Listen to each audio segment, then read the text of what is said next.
This is a Crisis Communication Theories primer. First, we'll talk about interpersonal and personal crisis theories.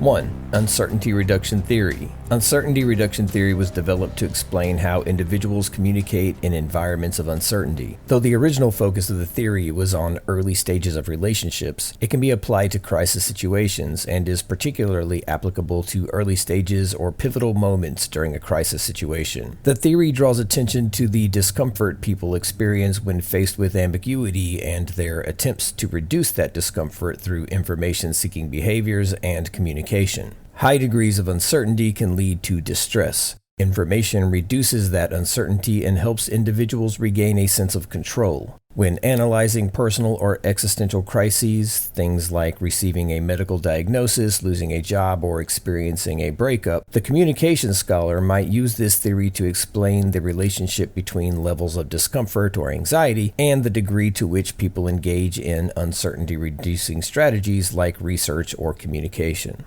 2. Cognitive appraisal theory. This theory was developed to explain how emotions and perceptions arise from an individual's assessment of a situation. The theory states that people do not simply react to crises, but first appraise events based on a variety of factors, like relevance, potential threat, the individual's ability to cope, etc. The theory notes that appraisals follow a typical path from primary to secondary. That is, people make primary appraisals.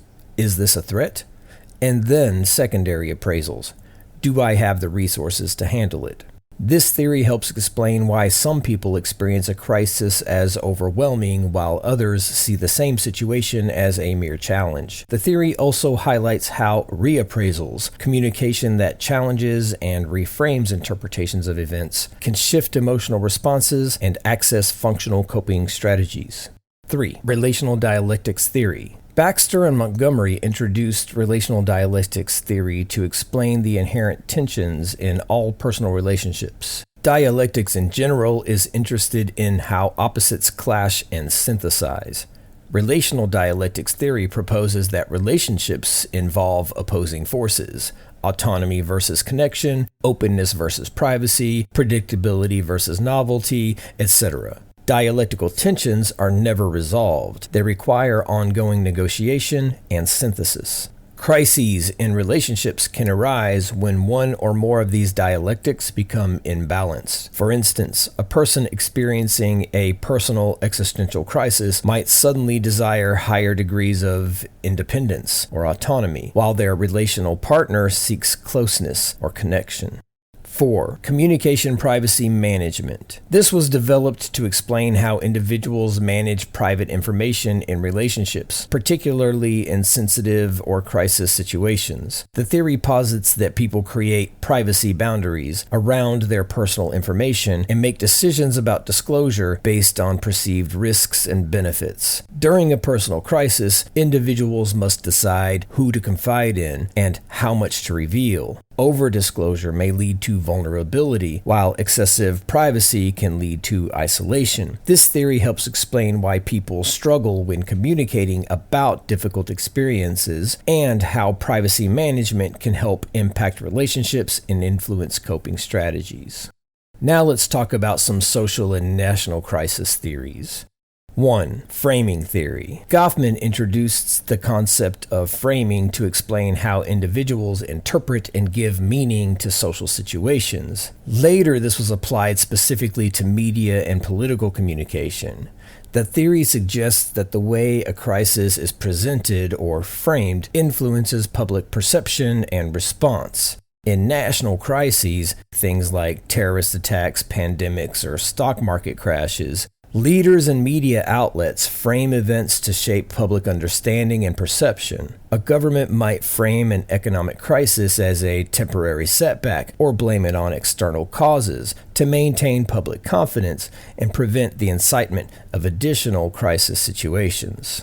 2. Situational crisis communication theory. This theory was developed as a way to assess how organizations and governments should respond to crises based on public perceptions of responsibility and risk to organizational reputation. It categorizes crises into 3 types: victim crises, which would be like natural disasters, where the entity has little blame; Accidental crises, like technical failures, where the entity has some degree of blame, and preventable crises, like corruption or negligence, where the entity is nearly entirely at fault. Each type requires different communication strategies. The theory explains how leaders or organizations manage their reputation during crises. If a government is perceived as responsible for a crisis, they must respond with strong corrective action and apology. If the crisis is seen as an external attack, communicating a sense of national unity and resilience may be more effective.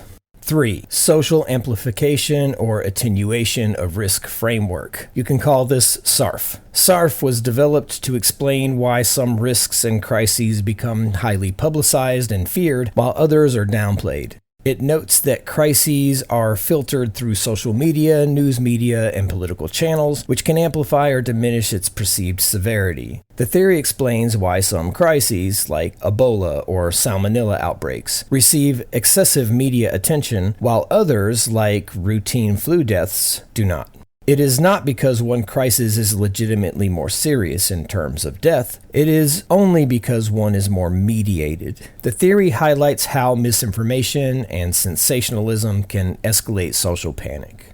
4. Collective trauma theory. Erickson first used the term collective trauma to describe how disasters impact entire communities. Later, this was expanded to explore how societies construct and respond to traumatic events. The theory states that shared crises like wars, terrorist attack, or natural disasters can alter and shape group identity and lead to long-term societal shifts. Collective trauma theory spotlights lingering social and psychological effects of crisis. For example, the 9/11 attacks did not simply evoke fear in the moment. The crisis also triggered significant changes to national security policy. It influenced the way the public communicates about terrorism, and it reshaped American identity internationally. Similarly, the COVID-19 pandemic altered societal norms and public trust in institutions. This theory helps predict how societies process and adapt to large-scale crises by focusing on media coverage, cultural values, trust, and other factors. Thanks for listening.